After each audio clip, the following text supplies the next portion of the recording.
networking will happen. And the reason why that's so important is because when I talk to somebody at an event, whether it's virtual or in person, and I have a conversation, that's an opportunity for a magical moment. That's an opportunity for you, Aziz, and I to connect and maybe find something in common. We build a little rapport. Maybe the conversation flows into a potential project, a potential relationship, professional, personal, doesn't matter. But something could happen in that conversation, in that networking time, that is magical.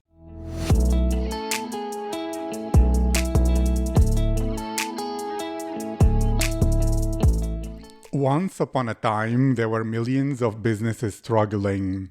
Every day they wasted time, effort, and money on repetitive tasks that added no value. One day, the Better Automation Podcast by PROCESIO came to help them find a way. Because of this, these businesses save time, reduce costs, innovate, and make better decisions. Because of that, these businesses grow, scale, and use human creativity to change this world. Hello, my name is Aziz, and I'm your host at Better Automation Podcast by PROCESIO, where I interview the world's top experts and share their very best ideas on how to improve your business and automation in your processes and life. My guest today is Mike Allton. Mike is a virtual event strategist, an award-winning blogger, speaker, and author at the Social Media Hat, and head of strategic partnerships at Agora Pulse, where he strengthens relationships with social media educators, influencers, and partner brands. He is the producer and host of the Virtual Event Strategist Podcast, helping brands make their very first virtual event a success that they can scale. Mike is also the co-author of The Ultimate Guide to Social Media Marketing, alongside Jen Herman, Stephanie Liu, Amanda Robinson, and Eric Boutol. Available wherever books are sold. Mike, how are you today? Fantastic, Aziz. I really appreciate that introduction. I appreciate you having me today. This is going to be a lot of fun. I feel blessed. I feel happy. I feel ready. And to begin in a very, very simple way, what are virtual events? How are they different than other kinds of events?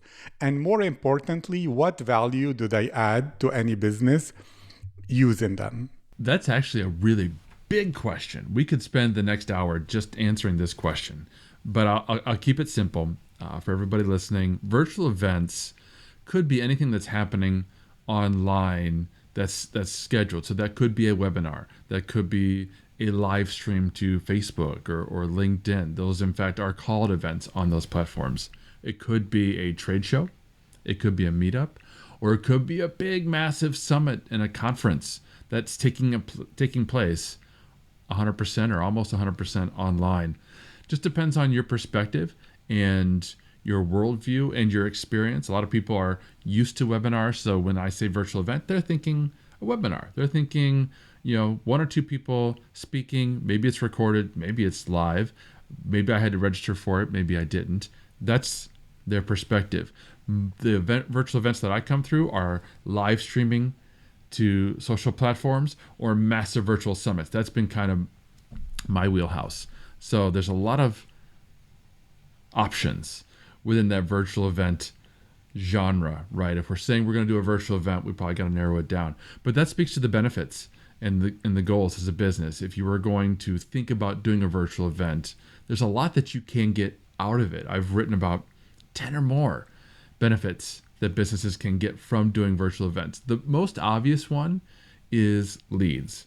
Most businesses are running virtual events, whether it's webinars or virtual summits, something along those lines, to build their pipeline, to get hundreds, maybe thousands, maybe tens of thousands of people to sign up for your virtual event, whatever that virtual event is. And now you have their information. More importantly, you have the fact that they're qualified. It's not just a random email from somebody on the other side of the world from your business. They signed up for that virtual event because they wanted to know more about the topics that are in your virtual event. So now they're a qualified lead. And through the process of having that virtual event, you can further qualify them, you can further warm them up, and then take that lead and hand them off to your sales. That's the number one reason for doing any kind of virtual events. But you can do them for brand awareness. You can sell, absolutely, through the process of having the event itself. You can have demonstrations and so on. I could be demoing a product right now if I wanted to. You can build community. You can build up customer retention. You can increase the lifetime value of your customers, right? You could have a virtual event that's only for your existing customers and take them from being happy customers to raving fans, and we could talk about what that looks like. But if you've got raving fans now for your business, not only are they less likely to churn, they're less likely to not be a customer anymore. They're more likely to buy from you in the future. They're more likely to buy even more from you in the future. That's a wonderful benefit for virtual events. Another one is content. If I have a virtual summit with 50 sessions, which is one I did a year ago for agencies, after the summit's over, I now have 50 pieces of content, 50 20 to 45 minute videos that I can build an entire YouTube channel out of. I can put them all on Thinkific and have a course on Thinkific. I can create a podcast. I can do all kinds of things with that content. So there's lots of reasons to do virtual events, whatever those look like. Thank you very much. So there is so much to talk about. I have so many questions, and what I understood is in many ways it can be a replacement for cold outreach, where by qualified, or at least what you said first, is they raise their hands, they put effort and put skin in the game to attend your webinar or event of any kind. It could even be a Twitter space or whatever it is. It's not limited by technology, and therefore those people are a lot more likely, if you further qualify them, whether they have the budget, if it's part of your thing, if they have like a deadline of their decision maker or whatever, it is based on what you sell. You can do that or nurture them. I have a question about raving fans, but first I'll play the devil's advocate a little bit, which is some people will say, look, virtual events, a lot of people are struggling in that you cannot feel the people. There isn't that energy of the room where you're in a physical room.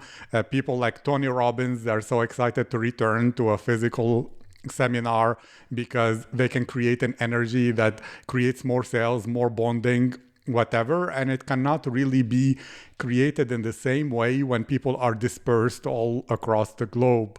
What's your perspective on this? That's a great question. And there's a couple of ways to look at it. The one is that if we're trying to completely recreate an in-person event on a virtual stage, we're probably not going after the correct goals because they are two different things. However, I would push back on the idea that if I'm Tony Robbins and I'm on your show right now, that I can't bring the same amount of energy that Tony Robbins brings when he's on stage. Oh no, we could do that if we wanted to. It's a little different. It's perhaps a little more work on the part of the host, but as an audience member, if I'm watching Tony Robbins and he's talking to me through the computer screen right now, doing his thing, I'm going to feel it. Now, I might not feel the same energy. It'll be a little bit different. I won't necessarily have all the same people around me, so it'll be a different vibe. I won't have the crowd energy. And from a host perspective, from the speaker perspective, if I'm Tony Robbins, I don't even have to be Tony Robbins. I could be Mike Allton. If I'm Mike Allton and I'm speaking to you, the only people I see are the other people who are on camera, right? So like if this was a virtual presentation and you were the moderator and I'm the speaker, maybe we have got 300, 400, 500 people in the audience whom I can't see. It's a little more challenging for me as a speaker to be energetic. And I simply have to be mindful of that and aware of that. But I'll tell you, a good speaker can do it. It's not that big a deal. A good speaker can create the energy within them and they know how to project that out to the audience. And with the platforms today, we can see audience reactions. We can't necessarily see all their faces unless we're on a massive Zoom call, but we can see emoticons floating up almost every platform now. audience members, if they're watching like an actual virtual presentation, right, within a virtual summit, they can hit that like button and the heart button, and they can make all this stuff come up, and they can comment. And as a speaker, I can see that. And I can see that my message is resonating, and I can feel it. And if there's a host or a moderator or other panelists, other people on the call, I can still look at their faces and I can key off of them. The key to remember is that any kind of virtual event isn't about the host experience, isn't about the speaker experience, it's about the audience experience, right? So if it's a little more challenging for the speaker, that's okay. What matters is, what is the audience getting out of it?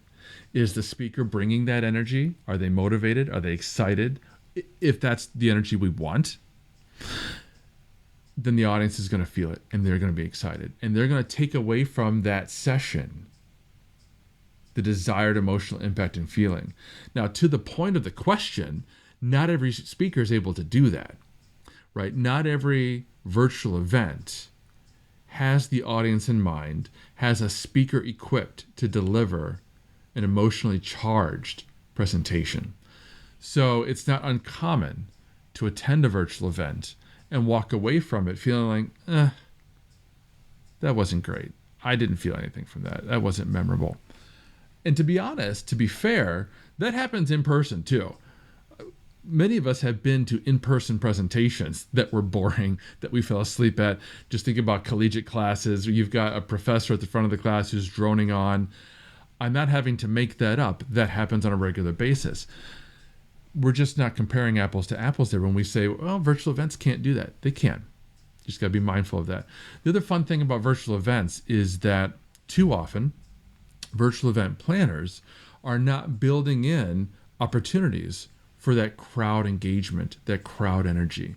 That needs to typically happen, though, outside of a presentation session, right? Like if I'm giving a presentation right now, there can be networking happening in a live chat with the hundreds of people that are watching, but there's not going to be a lot of networking happening, and they're not going to be having a lot of one-on-one conversations, and they certainly aren't going to be having one-on-one or small group video conversations, because what's happening right now is I'm giving the presentation. So as a virtual event planner, we would need to build in networking time. It's very important. In a in-person event, that happens organically in between sessions. And if you've ever been to an in-person event, like I have, they go to these massive conference centers like San Diego Convention Hall, Cleveland Convention Center, and they'll have sessions, room after room after room, packed with hundreds of people per session. And then they'll have 15 to 30 minutes in between sessions because the doors will open, everybody streams out in the hallway, and conversations start to happen. This isn't silent. This gets a little bit loud because there's now thousands of people in these hallways, and they see people they know. Like, Aziz, hey, I'm Mike Allton. We connected on LinkedIn the other day. I don't know if you remember, but it's great seeing you, right? And we now have a quick conversation in the hallway. Maybe it's not so quick. Maybe we have a 2-minute conversation and we decide, you know what? I was hoping to see you. I was really hoping to connect with you because I'd like to talk to you about a project I've got coming up. So we go grab a table and we sit down and we have a conversation. If I schedule a virtual event that's only about the content of the event itself, and maybe it's a session, maybe it's 10 sessions, but they're scheduled back to back to back to back, I don't allow opportunity for that kind of networking to happen. But the virtual event platforms today, they can facilitate that kind of networking. You can have speed networking, you can have table talks, you can let attendees talk to each other one-on-one, schedule one-on-one FaceTime meetings, and so on. So we need to schedule that time. We just need to be more mindful of the fact and have breaks in between sessions, and not just a coffee break, because if I get up to go get coffee right now, I'm walking downstairs to my kitchen and there's nobody else there for me to talk to. I'm not doing any networking on the way to my coffee here. But if it's a scheduled networking break and we tell people, go to the lounge, go to the speed networking, go to the expo hall, talk to some of our brands and sponsors and partners that are here, actual networking will happen. And the reason why that's so important is because when I talk to somebody at an event, whether it's virtual or in person, and I have a conversation, that's an opportunity for a magical moment. That's an opportunity for you, Aziz, and I to connect and maybe find something in common. We build a little rapport. Maybe the conversation flows into a potential project, a potential relationship, professional, personal, doesn't matter. But something could happen in that conversation, in that networking time, that is magical. And as the event producer, I have no idea what you might talk to with another attendee.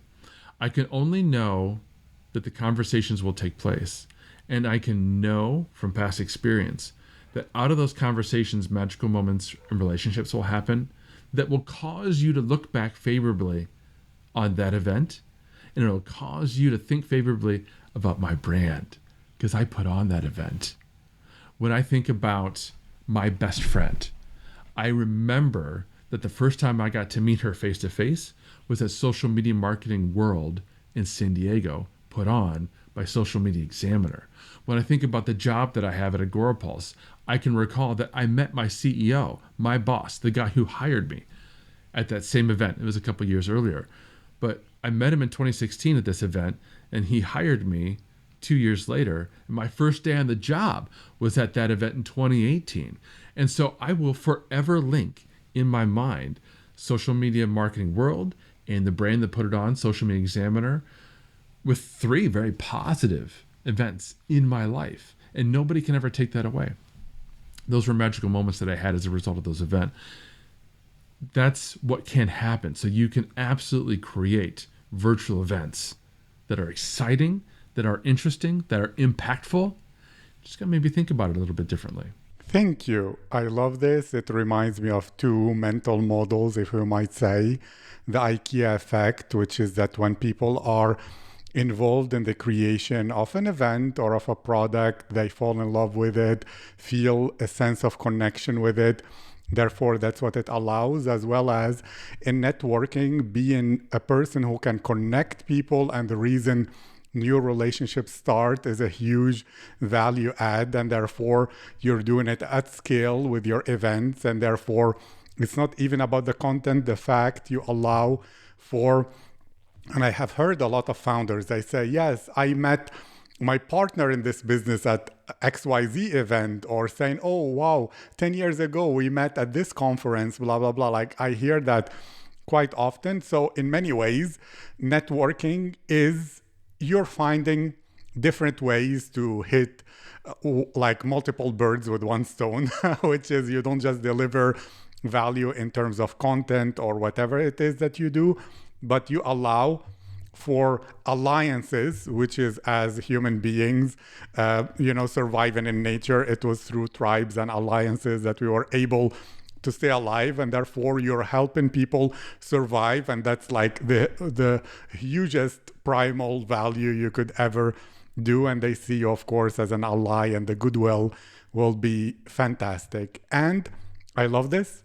I'm looking at you now as a strategist, so I'm asking from this perspective. When people even try to design a sequence to follow up with qualified leads in order to nurture them into fans, people don't know what to do. They're like, I have no idea how fans are created. I don't know what nurture means, because especially in a virtual world, often we totally disconnect our social part of the brain. They think, okay, I'll just send them some random information. It's often boring. Or I'll send them whatever happened that day, or an article I found that I think is interesting, and I spray and pray, hoping that something lands on whatever. And often it seems like that follow-up funnel is just some random collection of things that we tell a story that they make sense, but we don't know whether they're nurturing or not. And often we find that, well, people have such a need for what, like the only sales that happen is you get the right person at the right time, hitting them with the right email. And they're like, oh my God, I was ready to buy this. I will buy from these people. And there is no nurturing happening. So how to think strategically, what needs to happen in order to build a relationship with the lead as a business? What is it? What happens that creates that bond between brand and person? The first part of my answer is super quick. Go read Superfans by Pat Flynn, because Superfans will help anybody who's struggling with this issue. They want to create great fans of their business, great raving fans out of their customers. but they're not sure how. They've never done it. There's a great book, a resource, Superfans by Pat Flynn. So the answer that I can give you right now is first to say, be prepared to do some work. This is not going to be, let's go find 4 of our existing blog posts and we'll email those out and we'll get it done in an hour and call it a day. No. This is going to take some work. The first thing you have to do is identify who you're talking to. Who are your audience members that you want to be fans? What do they look like? You could call them personas, avatars, ICPs, however you want to look at it, that's fine. Doesn't matter. The point is you need to think through who we're talking to. And that may be different people. And this is an important distinction because if you've got different kinds of people that you're talking to, maybe you've got different products and services, maybe you've got different segments, different audiences, different markets that you're going after. You can't talk to them the same way. They don't have the same issues, pain points. They don't have the same goals as each other. They're not at the same stages of the funnel, the same stages of their buyer's journey. This is an important thought process. It's an exercise that is going to take some time to think through because each one of these people, I'm using that loosely, people that you're talking to, they require their own follow-up sequence from a marketer's perspective. As a marketer at Mike Allton, I have my side blog, The Social Media Hat. I talk a lot about virtual events. That's been a big focus of mine over the past 6 months. But the social media hat has existed for 10 years. I talk about social media. I talk about blogging. I talk about email marketing. I talk about SEO.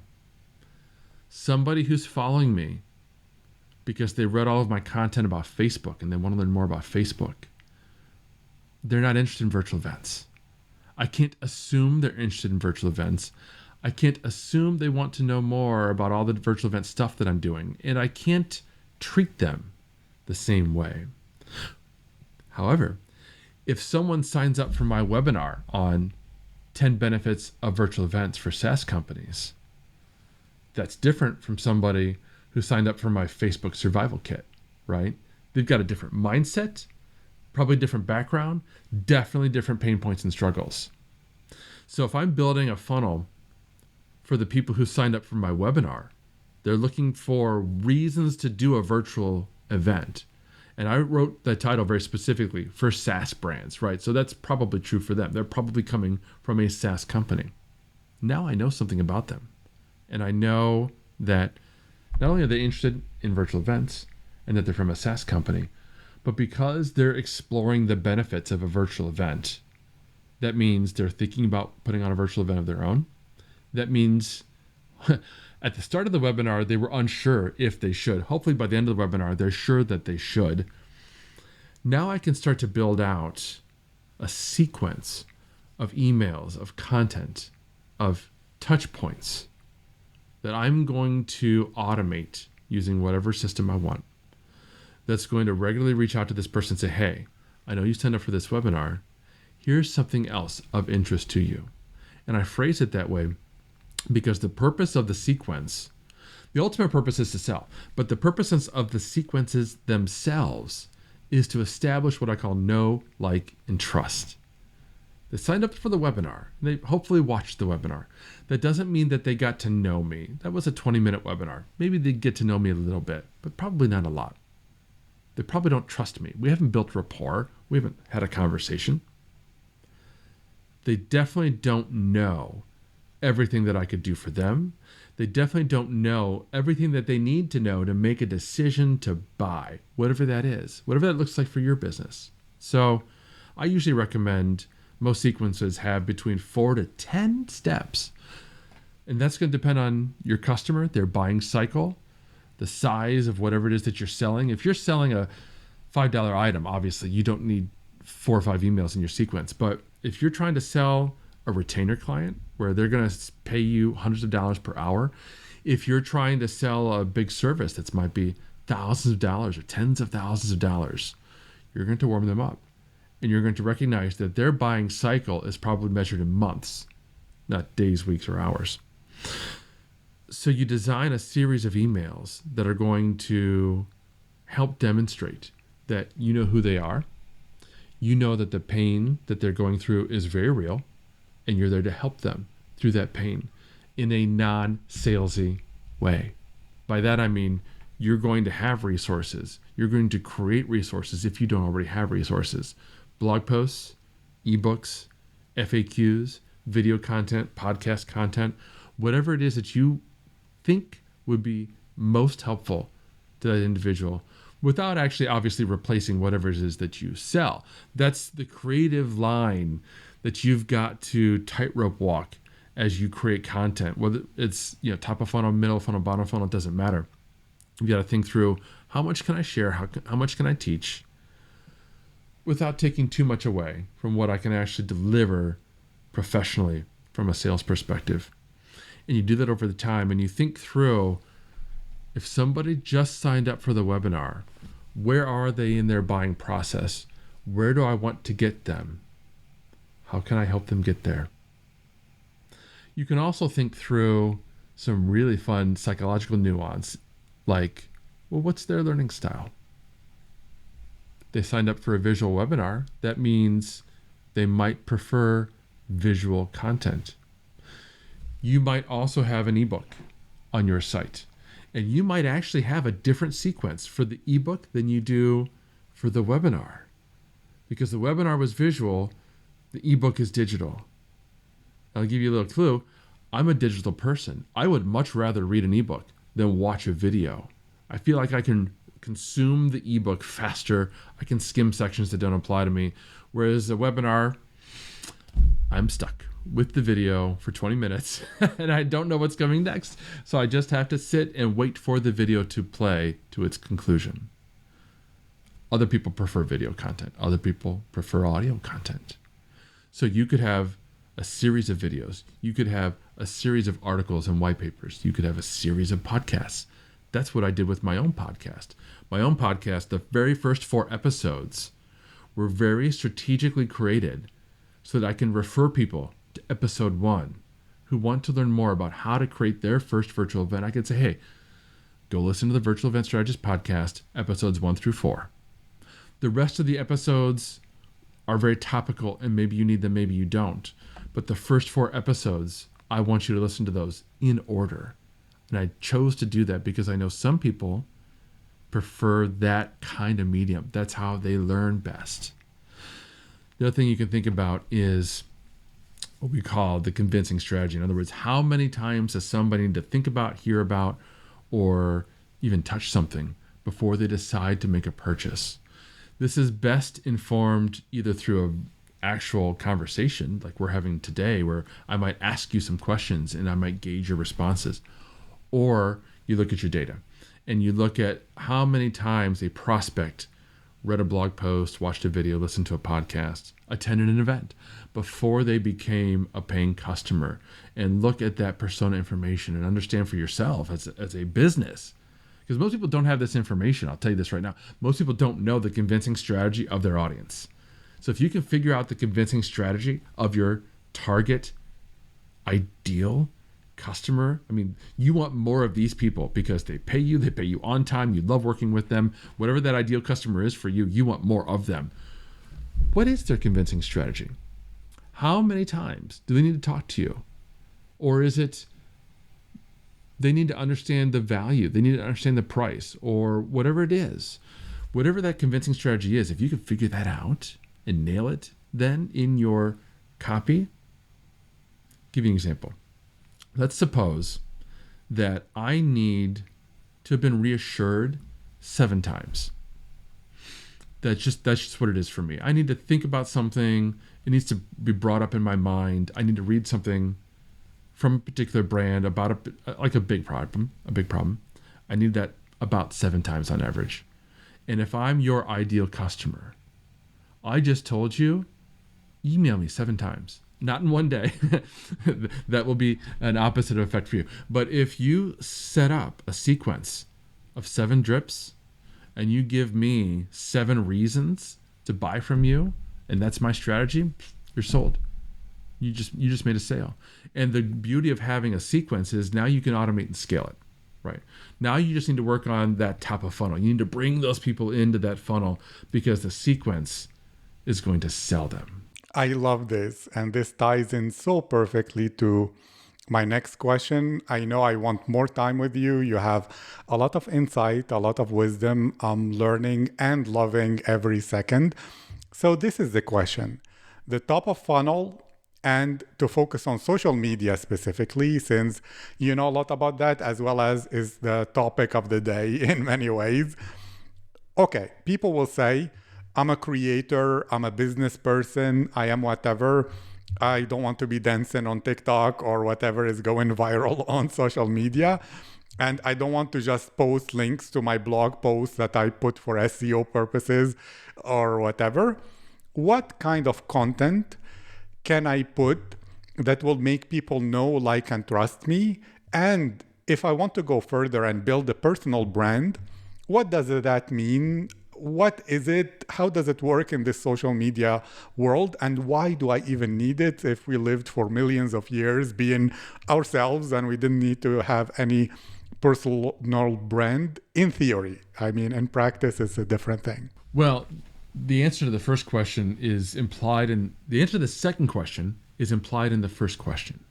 Why do I need a personal brand? Well, if I want people to know, like, and trust me,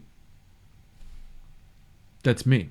They have to know, like, and trust me, my personal person, my personal brand. And the truth of the matter is, people don't know, like, and trust brands. People buy from people. It might be people they know within a brand. And we're talking about major purchases, not going to the grocery store and buying a soda. We're talking about B2B a lot, even B2C to an extent. So why do a personal brand? So that people can know, like, and trust you and want to work with you, want to buy from you, partner with you, support you, whatever the case might be. So the bigger question is, well, how do I do that, right? How do I create that? Which social networks do I use? What kinds of content do I create for those social networks? A lot of big questions in here. Start with understanding what you want to accomplish and who you want to reach before you think about the specific platform, right? What am I trying to do? Well, if it's in the case of virtual events, this has been a personal project for me for the past 6 months. That's why it's top of mind. I had never done virtual event consulting professionally. I built virtual events for Agorapulse. That was my job. It still is my job. And I was consulting other businesses who knew that I did it, and they just came to me. I was not actively telling the world, I can do this for you. So I made a decision in late 2021, you know what? This should be a new project for me. I should formalize what I do around virtual events, formalize who I talk to, and make myself known broader than just my existing circle of influence in the world as a virtual event strategist. So as a result, I knew a couple things. Number one, LinkedIn was going to be one of the most important platforms for me, as well as Twitter. Not TikTok, not Snapchat, not Instagram, not even YouTube. And that's because I knew that in addition to the topic of virtual events, the audience was going to be B2B SaaS companies. Specifically, I'm trying to talk to CMOs, sales directors, heads of marketing, people that were likely told in a meeting last week, hey, I need you to put on a virtual event next quarter.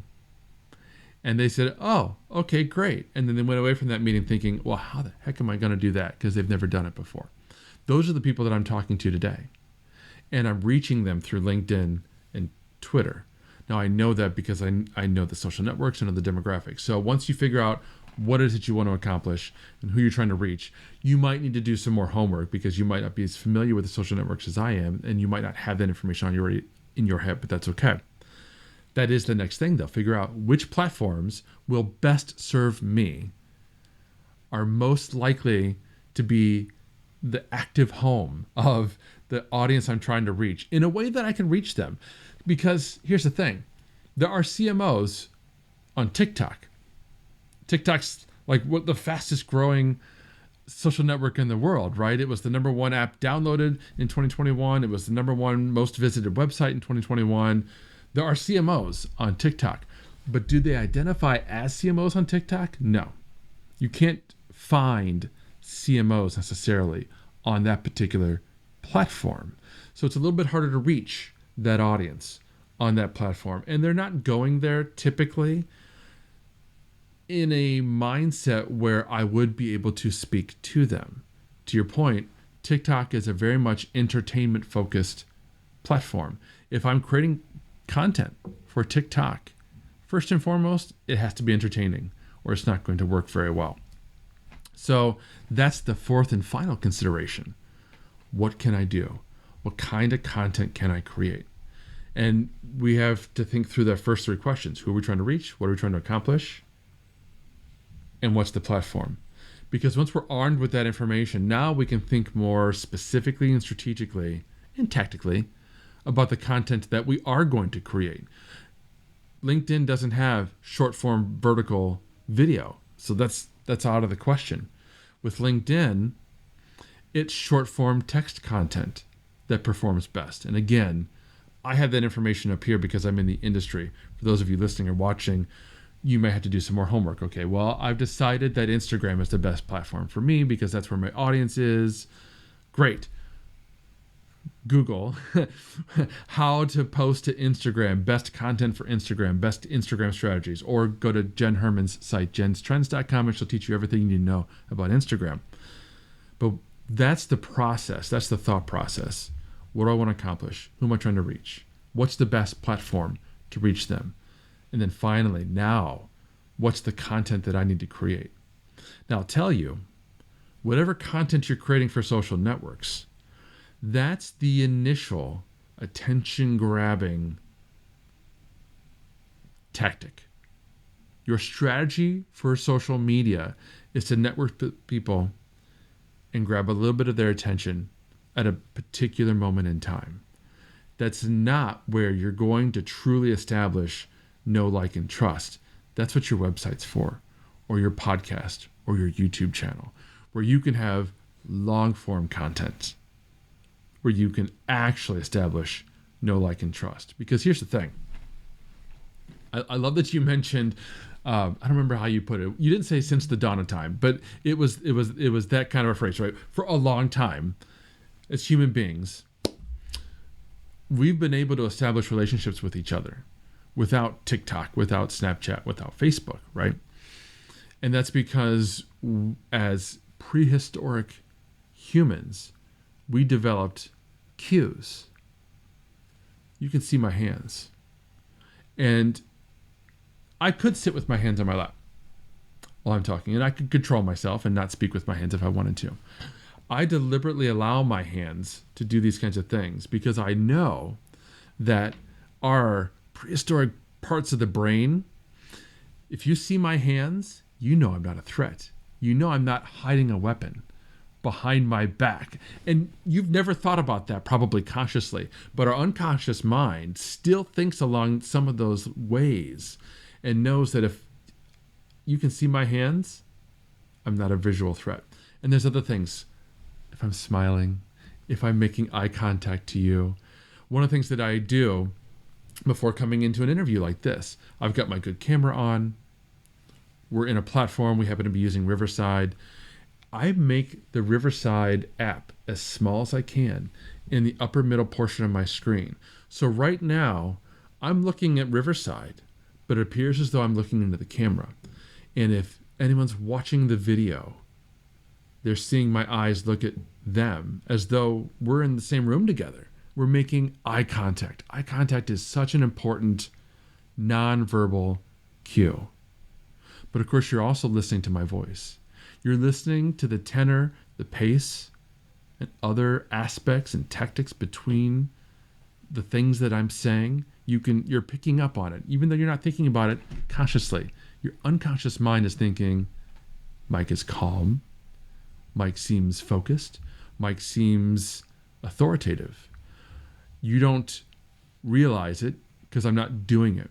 But if you were to think back, you would not be able to count very many ums, ahs, stutters, those kinds of things in my presenting voice. I've worked very hard again to remove those. Hopefully the filter doesn't remove everything I just said, because I'm working on delivering a presentation. I'm not reading a presentation, but I'm working on delivering how I present information verbally in a way that projects calm, authority, right?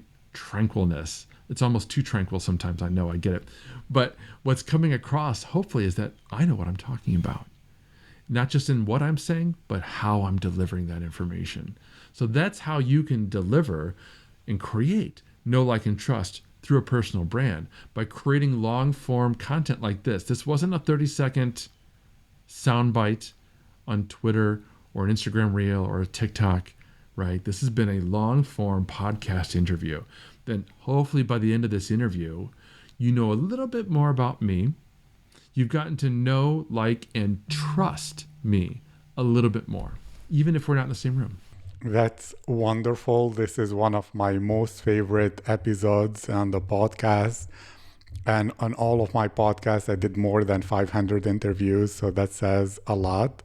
And to end, can you please share, if people want to discover your content, to learn more about you, to read your book, to use Agora Pulse or whatever is interesting to you right now, can you share what is each of those things, as well as what are the best links for people to go?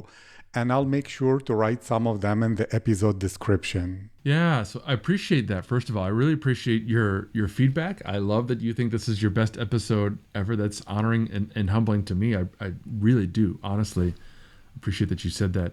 For those who want to learn more about me, thesocialmediahat.com is home base for me. That's where you'd be able to read literally hundreds of articles that I have there for free on blogging, social media, SEO, and more. Dozens on virtual events, because like I said, I spent the last 6 months creating a wealth of content there. And you can get to the podcast, the Virtual Event Strategist Podcast, from there. You can also connect with me on social media directly if you prefer. I'm Mike Allton, Allton, on Facebook, LinkedIn, Twitter, Instagram, and so on. Twitter and LinkedIn are probably the easiest ones because you could follow me on those channels. You can direct message me, just like Aziz has to get me on this podcast. You can direct message me. He'll vouch for me. He knows I respond to direct messages. I love talking with people on social media. I've been doing it for a decade. Please reach out if you have questions. Thank you so much. I'm grateful to you. I'm honored. And of course, before we finish, I thank PROCESIO as well, which is responsible for making this podcast possible and all this great content and great guests. PROCESIO is the modern low-code, no-code platform for advanced automation and creating an enterprise-grade backend for your software. Any listener and viewer can request access to a totally free account at procesio.app. And for those with higher business needs, you can use the 50% discount code PETER50 off, one word, in capital letters. More information in the episode description. Thank you again so much, Mike. You're amazing. You worked very hard. I can tell that, talent is overrated. Hard work is the way, and you have put in the hours. So I encourage you. I thank you. And keep going. You're sharing great knowledge in a way that is palatable to people in an age filled with distraction. And that's rare and needed. Thank you again. Thank you.